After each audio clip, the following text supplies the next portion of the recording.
Chapter 106 Becoming an Empire. Denise? Do you remember me, newcomer? Denise said playfully as she twirled her hair. Yes, senior, Maximus just nodded. Did you already think it through? What is your thought about joining our guild? Denise said as she sat next to him. No, senior. After thinking for a while, I decided to set up my own guild, Maximus said seriously. Denise was speechless for a while. Set up your own guild? You're indeed an ambitious newcomer. Denise could only sigh and wish Maximus good luck. If setting up your own guild were easy, they would boom like there's no tomorrow. However, at that time where would their top guilds recruit people? If you're done playing them, come to our guild, Denise said one last time. Denise thought that Maximus still hadn't experienced the harshness of the Origin Arcana Institute. Especially those big families. After all, the accumulation through generation is hard to beat even if you had overwhelming talent. Everything needed accumulation. Without the backing of guilds you had to earn everything yourself. Thank you for your reminder, senior, Maximus smiled. Maximus also knew that creating a guild is not easy, but it was necessary. Furthermore, with the system as his support, he is confident. By the way, why are you here? I'm taking my children to shop, Maximus said, pointing at his children. Oh, are you the father of the brat Max?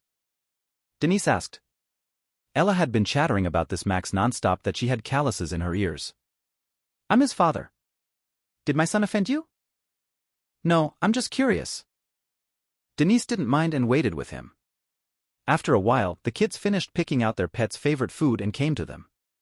Dad. Sister Auntie. He then took them around the shop, playing a bunch of games, this time with two more people, Denise and little Ella.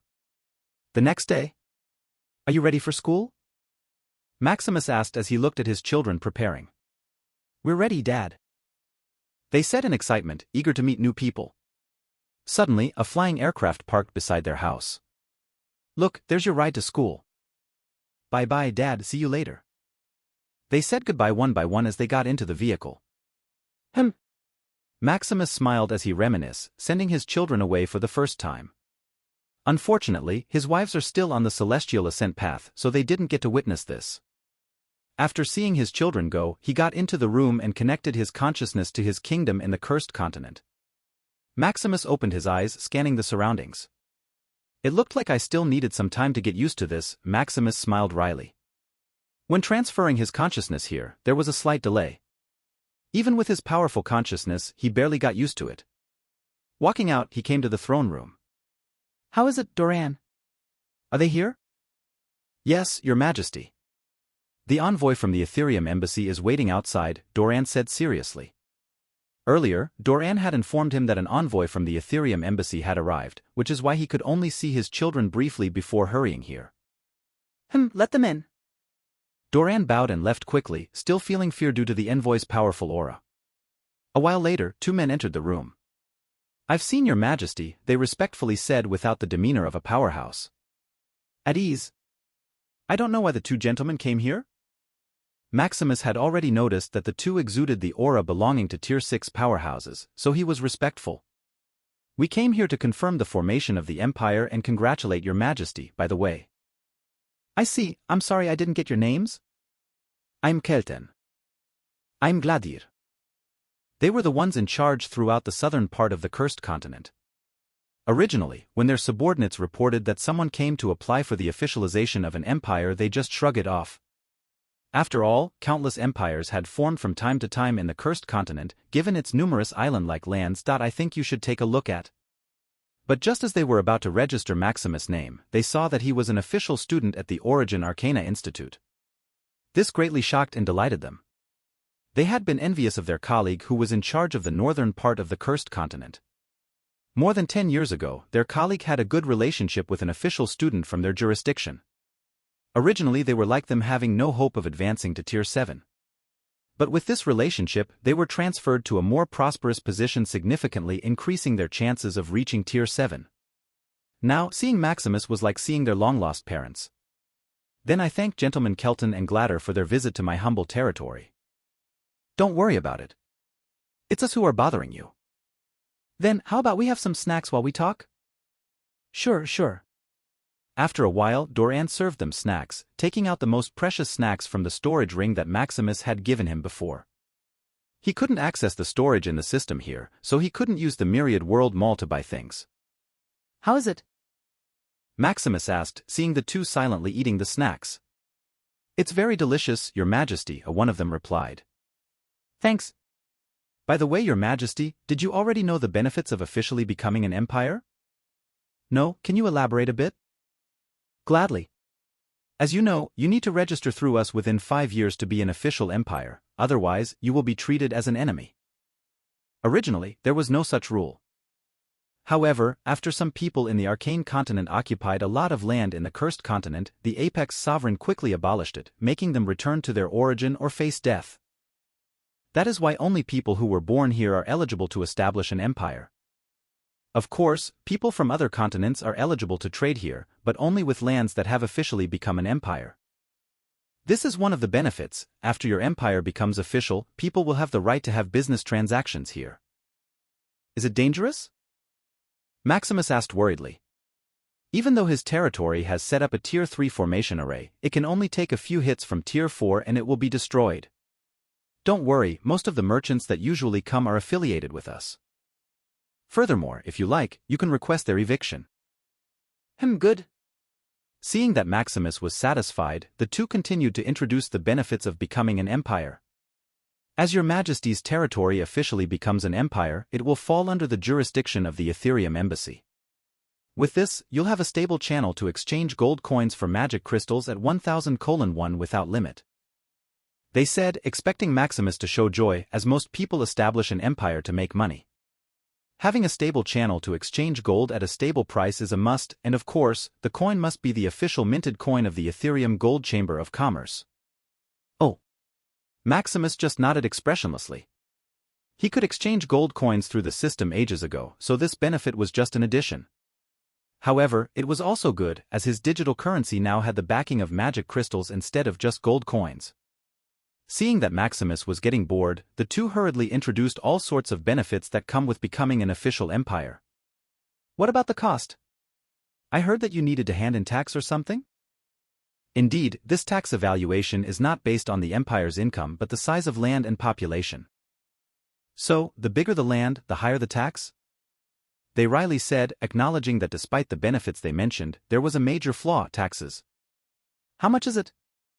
It's 1 gold coin per person and 1 gold coin per kilometer of land yearly. What a scam, Maximus unconsciously murmured. The two heard what Maximus said but pretended to look around. They were not the ones who set the tax, so they couldn't do anything about it. However, they understood what Maximus was feeling at this moment. Just a visual inspection of Maximus' territory showed that it covered more than 5 trillion kilometers of land. As for the population, it's manageable as there were only hundreds of millions as of now. Will it be paid now? Maximus asked. Trillions of gold coins were enormous even for him. Currently, he only had an income of about 1 billion gold coins per year. Moreover, this was achieved using his system to cheat, which can double the money in the bank monthly. Of course not. The two shook their heads, thinking who could afford trillions of gold coins without enough accumulation? You'll have 1,000 years of development time without paying tax. This was also the greatest compromise of the Ethereum Embassy. After all, maintaining these various benefits costs a lot, or so they said. Then it's fine. Maximus heaved a sigh of relief. 1,000 years later, he wouldn't even know what his state would be. But by then, paying trillions of gold coins would be just pocket money for him. Chapter 107: Becoming an Empire 2. Then that's fine. Observing that Maximus wasn't intimidated by such a substantial sum, they sighed in relief. Your Majesty indeed possesses the magnanimity of a sage, a Kelton said. Thanks. Is there anything more, gentlemen? His meaning is to evict the guests if they have nothing more to say. Though it's impolite, he still has a lot to do. That, when we were registering your name, we noticed that you're an official student of Origin Arcana Institute. So? Maximus smiled. Finally, their true purpose was about to be revealed. After all, it's implausible to send 2 Tier 6 powerhouses merely to confirm the approval of his empire. We would like to seek your assistance in transferring us to a better position at Ethereum Embassy. We heard that official students there can use credits to make requests to the guild. I see. I seem to remember that Ethereum Embassy is one of the top 10 guilds. But why would I help you? Maximus said after some thought. We will remember your majesty's favor. What can a favor do? How about this, you help guard my territory for 100 years and I'll assist you. The condition of Maximus made them pause for a while. They started to communicate through spiritual consciousness. Hey, Gladder, do you want to guard here for 100 years? We can only compromise. After all, we don't have enough money to extricate ourselves from this situation. Indeed, they don't have money to leave their situation. With low talent and financial capability, they can only stay here to get by.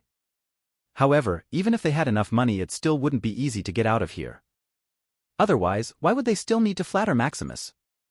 To get out of here, you need two things, money and connection. For money, it required an enormous amount even for their caliber, reaching billions of magic crystals. Like most Tier 6 beings, they only had properties worth hundreds of millions. After all, they still needed to buy training resources. Of course, they could attempt to save up for hundreds of years, which is nearly equivalent to what Maximus has offered. However, this also means that they would remain stagnant in their strength for hundreds of years. Although they only had a small chance of advancing through Tier 7, it's still a chance after all. What Maximus offered to them is equivalent to only waiting 100 years without paying any money. For connection, it was hard to find. With their mediocre talent, who in the higher-up would cater to them? Their only chance is Maximus, as he was a student in the institute where their guild was. Maximus can use his status to change their position with sufficient credits. After discussing the pros and cons, they ultimately decided to accept Maximus' offer. After all, it's merely guarding the place for 100 years, which isn't too lengthy given their tens of thousands of years of lifespan. We'll gladly guard your majesty's territory, the two solemnly said. That's good. How about we sign a contract? Sure, I happen to have some Tier 6 contract paper here, Kelton said as he produced a contract paper. They proceeded to draft the terms of the contract. They promised to guard Maximus's territory for 100 years, with the exception of facing a Tier 7 enemy, which would give them the right to retreat. Maximus also pledged to relocate them to the Arcane Continent, ensuring that it would include managing a prosperous city at the very least. Here's to a fruitful cooperation. Kelton and Gladys smiled broadly. They initially thought they would only be transferred to the Arcane Continent, but Maximus had gone a step further by promising to relocate them to a prosperous city. Well then, I'll take my leave. Maximus, seeing their satisfaction, was ready to depart. Until we meet again, your majesty. Later that night, at the city of Arcana in Maximus Manor. After a busy day in his kingdom, he finally managed to sort out all the details for establishing the empire. Soon, there would be a constant flow of people entering and leaving his territory, for which he needed to be adequately prepared. To ensure that his people would not be subjected to bullying and could adapt comfortably, he decided to delay opening the entrance to his territory. At the start, only major merchants and established figures would be allowed in. Adventurers and tourists, on the other hand, would have to wait at least 3 years before they could visit his domain. As he noticed his children were not yet home, he entered the kitchen to prepare food. With his life points as an advantage, he was able to cook a variety of dishes almost effortlessly, akin to turning decay into magic. After cooking and setting the table meticulously, the vehicle that transported his children pulled up to the door. Dad, we're home. I think you should take a look at. Daddy, we missed you. His children rushed toward him. How was school? Maximus smiled as he embraced and gave them a kiss. It was really fun, even better than playing yesterday, Lila exclaimed. Oh, what did you do? We were trapped in a maze and had to make it out within a time limit. And there were so many monsters to fight along the way, she added excitedly. Indeed, it does sound fun, Maximus mused, acknowledging that danger often added to the excitement.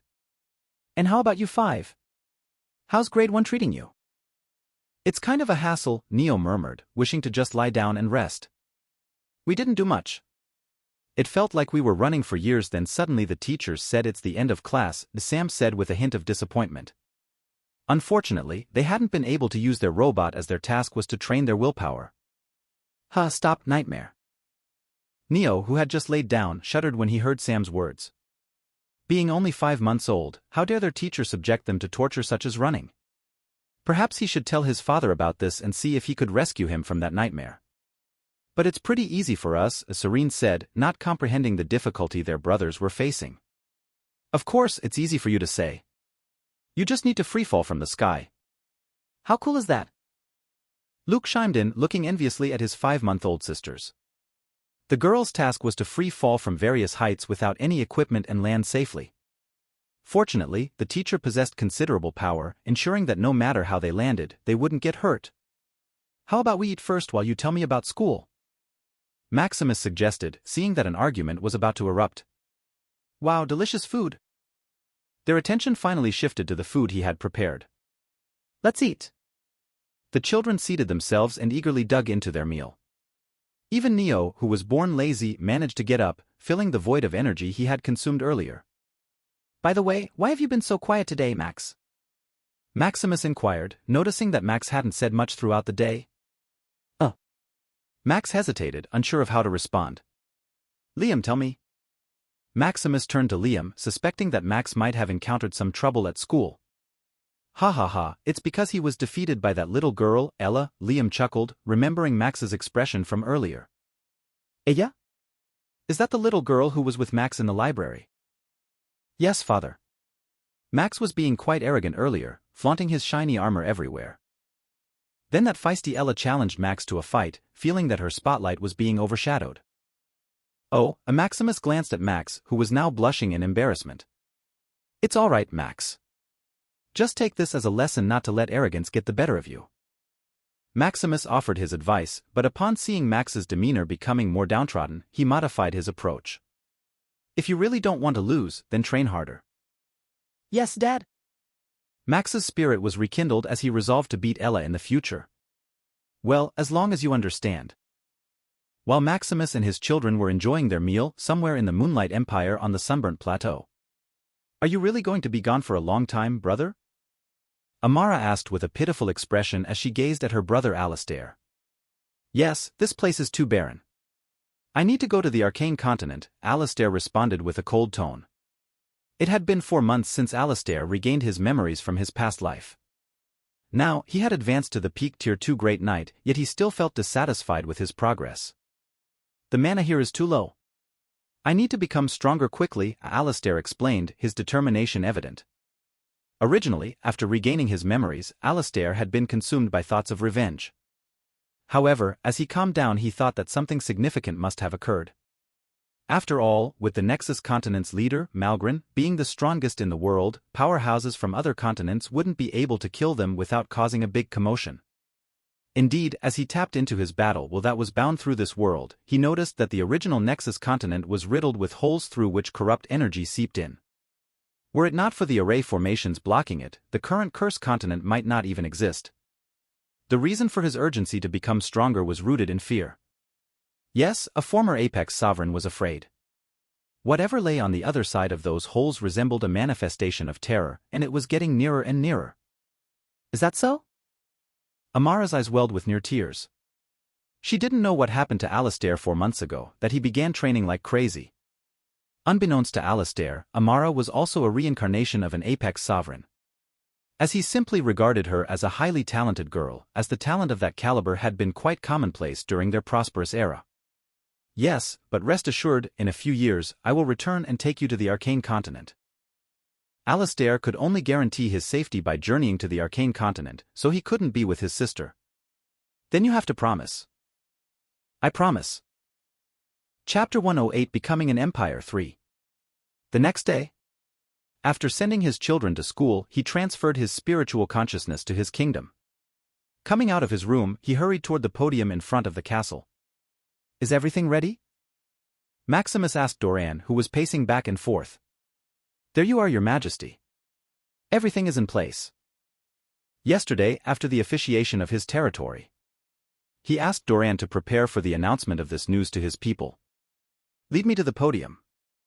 They walked toward the highest point of the castle, overlooking millions of people below. It's Your Majesty. His Majesty is out. Long live Your Majesty. A bunch of voices rang below as they saw Maximus appearing. Today they were informed of the officiating of the kingdom's transition into an empire. Quickly, millions of people flocked toward Moonshadow City, hoping to witness this grand scene. If it were not for the short notice, there would be many more people here. Fortunately, this event will be broadcast in the Moonlight Forum. Behind the screens all over the Moonlight Kingdom, people watch this event closely. His Majesty is so handsome. Sure, what handsome? His Majesty is a god. Oh, slip of the tongue, His Majesty is indeed a god. A pair of sisters bickered, but there was no disrespect in their voices. Many people, especially commoners, were grateful towards Maximus. Previously, they felt like they were living the life of puppets.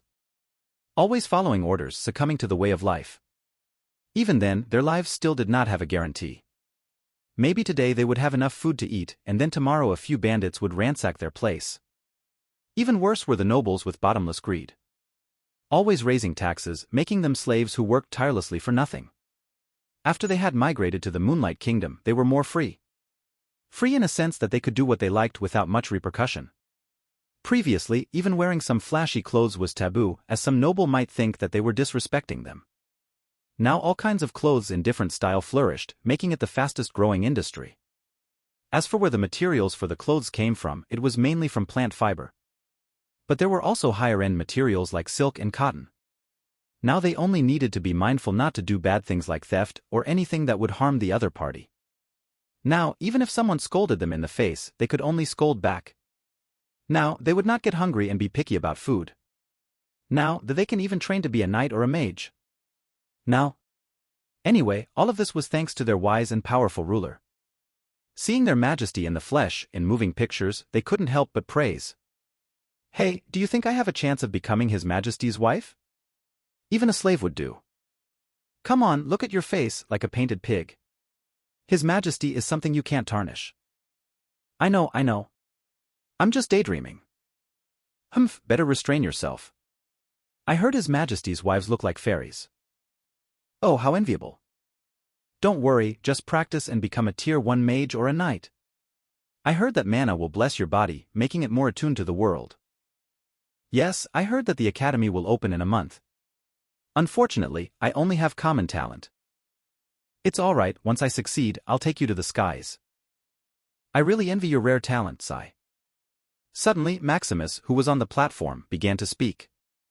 Look, His Majesty is starting to speak. Shoo, don't be too loud. On the podium, Maximus overlooked the people below. Good day, people of the Moonlight Kingdom, Maximus said with a smile. This may be the last time I call it the Moonlight Kingdom. Because today, I, Maximus Shadowcrest, officially declare the establishment of the Moonlight Empire. This resounded throughout the plateau as if the heavens blessed Maximus's voice. In the center of the Cursed Continent, within a folded space. Oh, another one establishing a dynasty, Valoros muttered. Yes, Valoros, the battle sage of the previous Nexus continent, didn't die.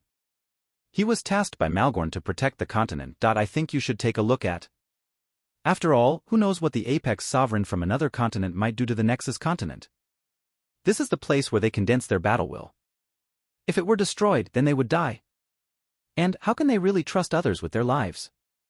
Interesting, maybe I should start with the plan, Valoros thought. During these countless epochs, he had been protecting the Nexus continent and had formulated a plan, or should I say a path. Feeling the abyss getting closer and closer to their world, how can he not panic? Although there is their leader who tirelessly fought for their safety, it's not enough. He conceived a method of becoming a god. Not those shoddy products from the divine continent, but a god who is omnipotent and omnipresent. The collection of pure will, a path that he didn't even dare to think of previously, was conceived. The process is easy, to have a dynasty, a rule of absolute will.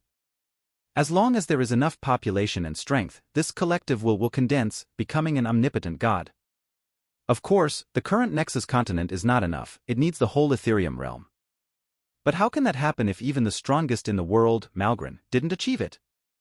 Well, first, Malgorn didn't have any interest in anything except fighting. Second, and most importantly, Malgorn is not strong enough. Valoros thought of a solution to this, which is by becoming the ruler of the entire Cursed Continent, it will give you strength comparable to a pseudo-tier 10. What Valoros didn't know is that Malgorn achieved this so-called pseudo-tier 10 all on his own. But anyway, the reason he noticed Maximus' establishment of a dynasty is that the collection of will there is very pure. This can only happen if the people in your rule wholeheartedly treat you as their ruler, a god who can dictate their lives. Not the shoddy believers of the divine continent who were brainwashed, but a heartfelt feeling that will instead make their strength stronger. Now that we have this seedling, how can this continent continue its peaceful nature? It should be back to the Nexus continent, a glorious battle continent, Valoros murmured as he manipulated something in the void. This will begin a world-shaking war between empires in the Cursed Continent, vying for the position of the throne. In the Moonlight Empire, after Maximus announced the officialization of the empire, a huge boon seemed to bless all of its people, making them more spirited. This is the blessing of the condensation of will. With enough time, the people born will have stronger comprehension and talent. Maximus also felt this blessing, but he thought it was just his imagination. Seeing the cheering below, the festive atmosphere of his empire made him dazed, as if he were dreaming. He, an ordinary person, had come to this position that felt like a dream. Seeing them suddenly gave him a goal, a thought that his weaker self had just dreamt about. Although this is crazy, it seemed that something in the dark was pushing him toward this. I see that you're excited. After saying that, the people suddenly became silent, waiting for their majesty to give his peace. But what does the establishment of an empire mean? Is it merely a title to make you feel proud? A status that will garner your wealth? A status that will make you immortalize? No. The happy smiles of people suddenly became serious, as if waiting for the decree. It's a new beginning. A beginning of a treacherous path, a path where blood flows. The establishment of an empire means that we welcome enemies from all over the Cursed Continent. This is a path of being a conqueror or being conquered. You may feel indignant. Why should I do this? Why don't I just stay peacefully in this little acre of land called the Sunburnt Plateaus? Yeah, why? These were their countless thoughts. Because the Cursed Continent is a battleground. A continent where battles must ensue. So why? It's because I'm not satisfied, I'm greedy. What I want is not just this little land. I want the whole continent to bow down to me. It's grand. It's crazy. You may even think I'm dreaming. But this is what the Cursed Continent should be, a battleground for the rise of the strong. Now, people of the Moonlight Empire, give me your strength and will, and together we will conquer this endless land that we dwell upon. We will, Your Majesty. As if infected, all the people in the entire Moonlight Empire shouted. After saying his piece, Maximus suddenly felt weak, as if hollowed. Maximus didn't know what had happened to him today to make him say such things. What Maximus didn't know is that his speech had spread to all the people in the Cursed Continent. There is also a power in the dark that made emperors of various empires feel that, as long as they conquered an empire, they would become stronger. I hope nothing happens, Maximus sighed one last time as he lost consciousness. Your Majesty. Chapter 109 Varying Reactions. 109 Varying Reactions. Your Majesty. The guard suddenly called out as Maximus suddenly lost consciousness. Fortunately, Maximus had already walked off to the podium, so the people in the empire didn't see it. Don't crowd. Doran, the chief minister, suddenly said. Take His Majesty to the quarters, he added. Before Maximus lost consciousness, he sent a telepathic message to Doran, urging him not to panic. Moreover, knowing that it was only a mechanical puppet, he didn't worry too much and only thought that Maximus had something important to do. While Maximus was unconscious, a shockwave spread throughout the world. Cursed Continent, Helmsworth Empire. Emperor Julius sat on his throne, overlooking his entire domain. He was a Griffin Father, a Tier 6 battle mage. Just now, he had heard all of Maximus's announcements. I can't believe that I can witness this era in my lifetime. Yes, this world-shaking event happened before. It was called the Era of Imperial Domination. An era he had only read about in history books. An era where only one empire stood supreme. Sigh, I only hope that the Helmsworth family can survive this ordeal. In the Wessel Empire, Cursed Continent. Ha ha ha, I Emperor Khan will be the ruler of this world.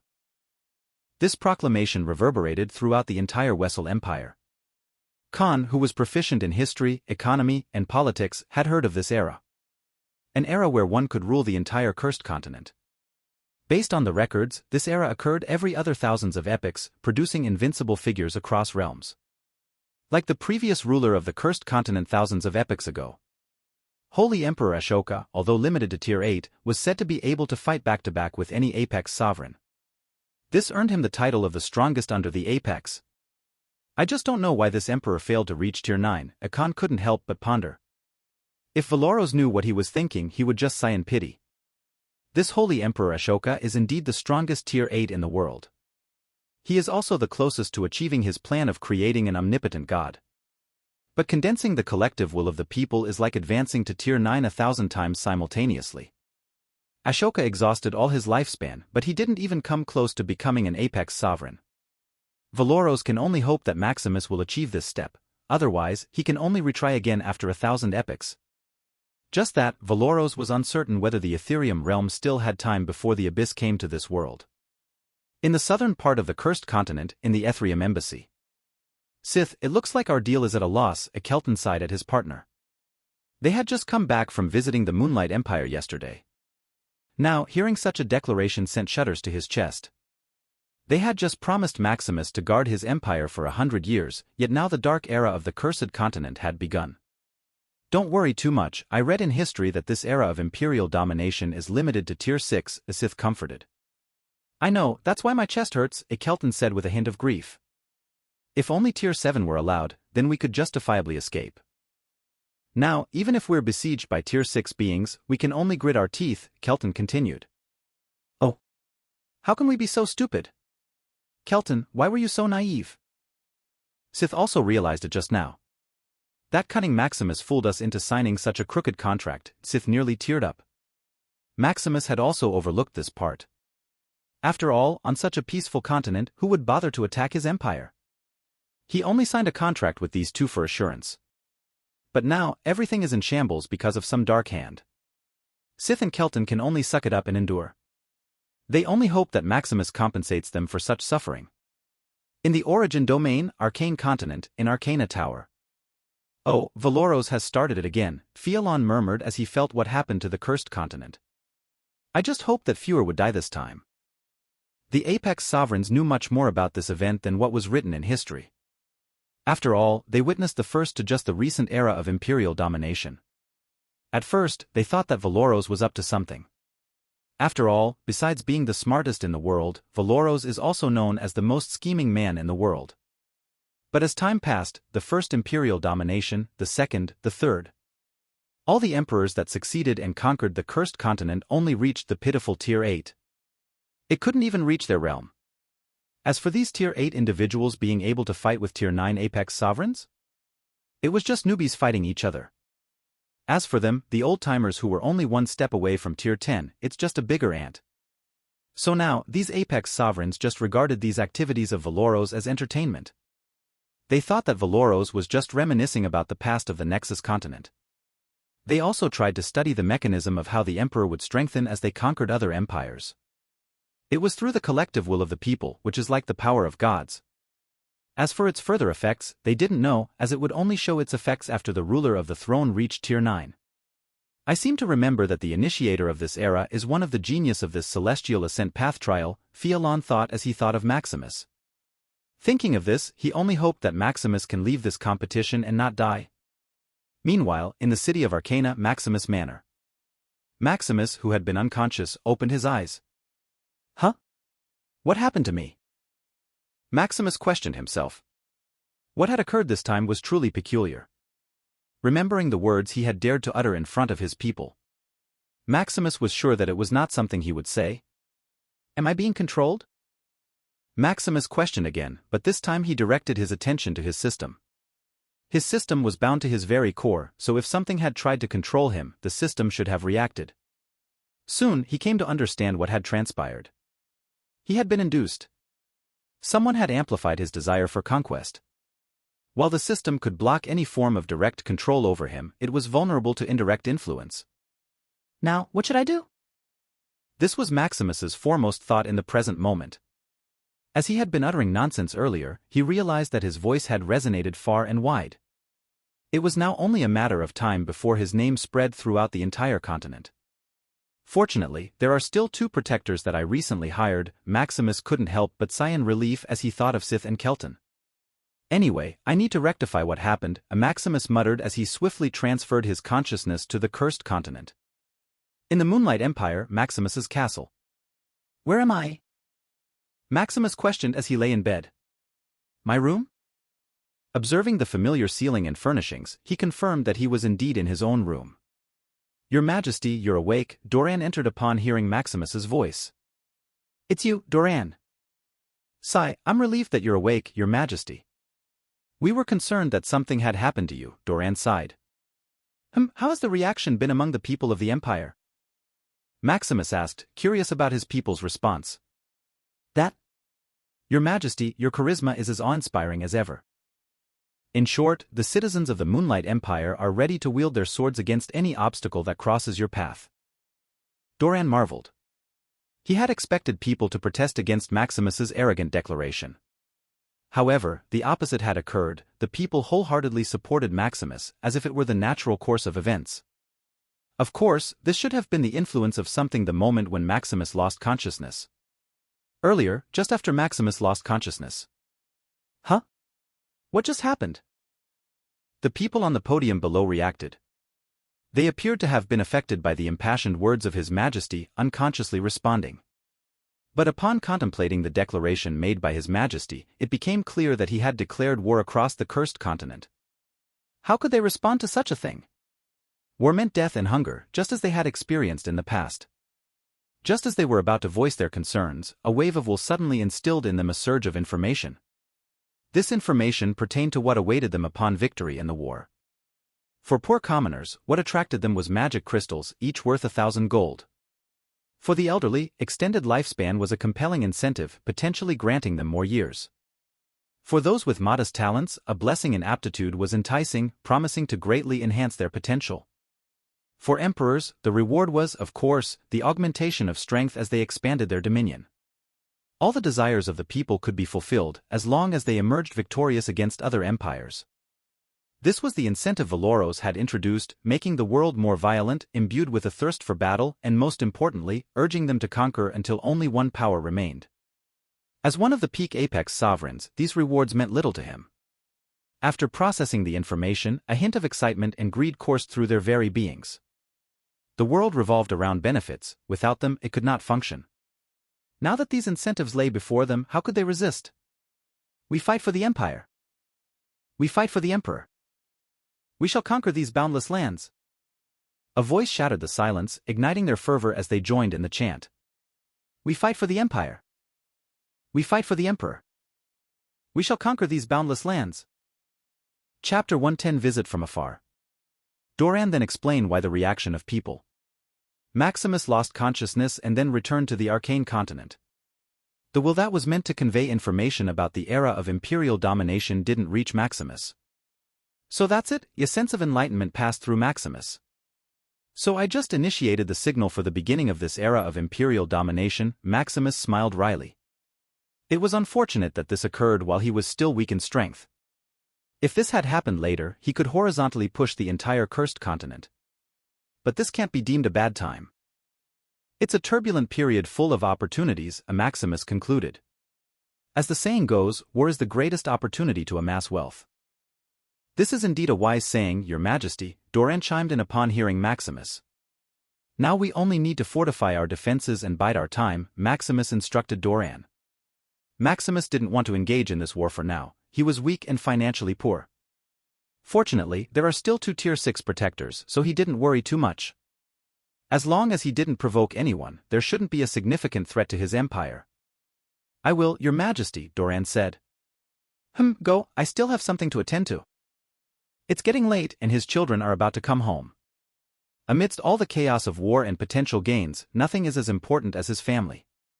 2 weeks later, the Moonlight Empire had returned to a state of calm. Despite Maximus' declaration causing waves, it was still too early for any major developments. Various empires were in the process of preparing their troops and gathering scouting information. In the midst of this, a large ship landed in Barren City, the port city situated in the Sunburnt Plateau. Is this the new empire that has ushered in this era? Cedric murmured. He was the leader of the Stracia traders, a wandering merchant group that traversed the cursed continent.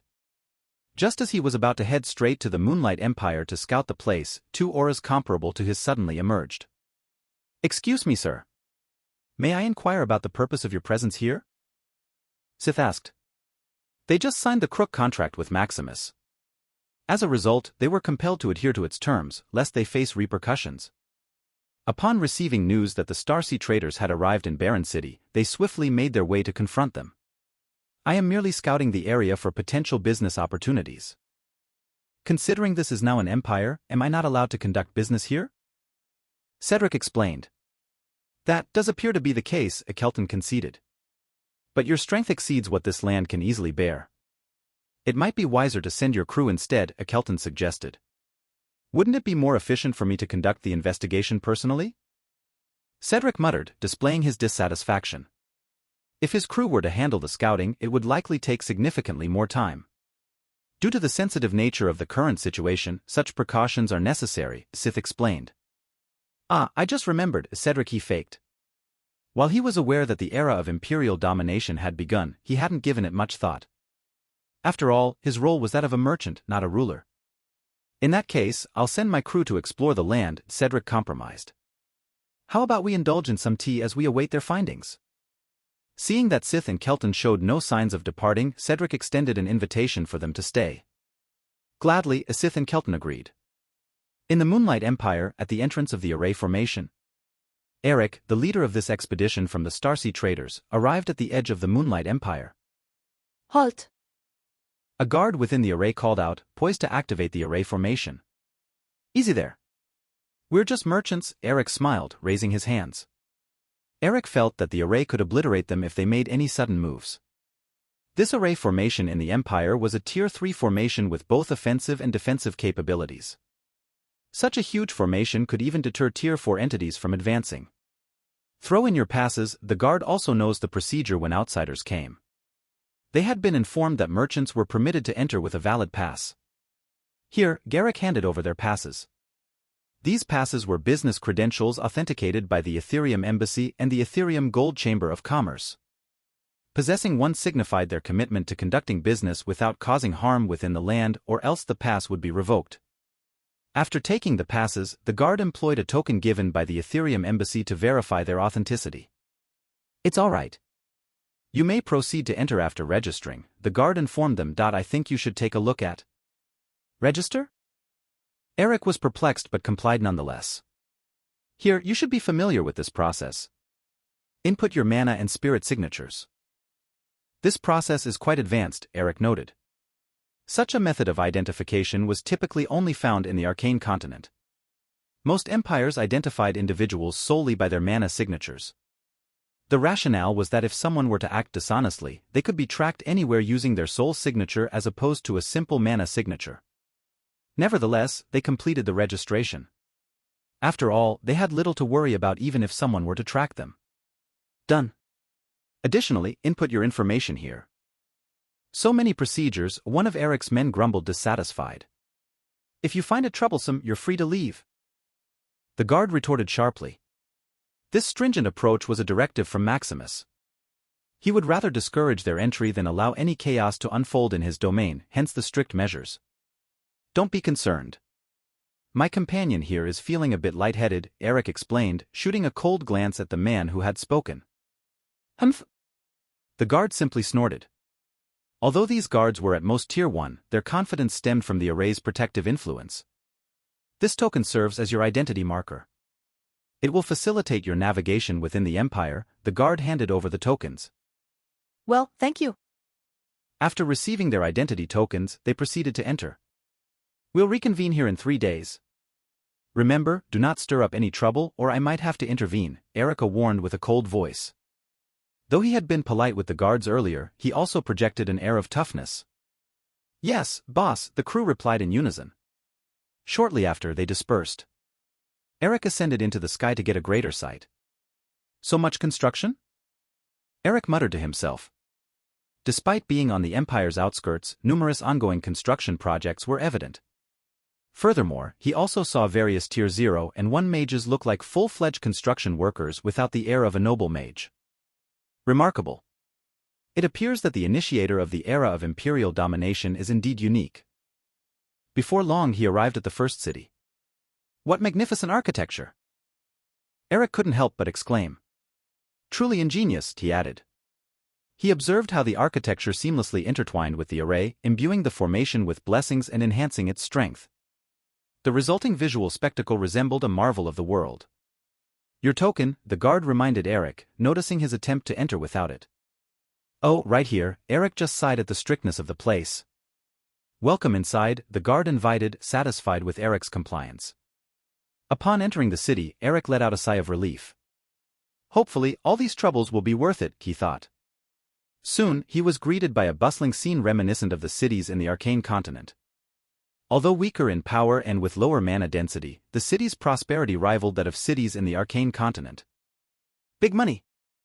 Merely by observing people's attire, posture, and radiant demeanor, Eric could discern their wealth. As a seasoned merchant, he could estimate the number of gold coins in your pocket with a mere look. Seeking to ease his mind, he approached a stall selling juice made from Tier 1 fruit. "Hello, how is the juice sold?" he inquired of the auntie tending the stall. "Oh, young man, your eyes are quite discerning. This is a recipe I just learned from the Moonlight Library. It's only 10 silver credits." So cheap? Although he wasn't familiar with silver credits, Eric assumed they were equivalent to silver coins. "Young man, this is already quite expensive. If I wasn't the first to learn this recipe, it would cost a maximum of 3 silver at best," the auntie explained. By the way, what are silver credits? You don't know? The auntie regarded him as if he were living under a rock. After a few months of using the token, digital credits had gained unanimous praise from the citizens of the Moonlight Empire. The unmatched convenience, especially since they had become wealthy with tens to hundreds of gold coins, an amount they could only dream of previously. "Are you new here?" The auntie recalled the notice on the Moonlight Forum about the possibility of foreigners coming. "Yes," Eric humbly confirmed. I see. "You should open the Moonlight Forum to learn the basics of the Moonlight Empire." Moonlight Forum? Oh, you're not even familiar with using your token? She taught that Eric was a poor man who didn't see much of the world and came here to broaden his horizon. Oh. Token?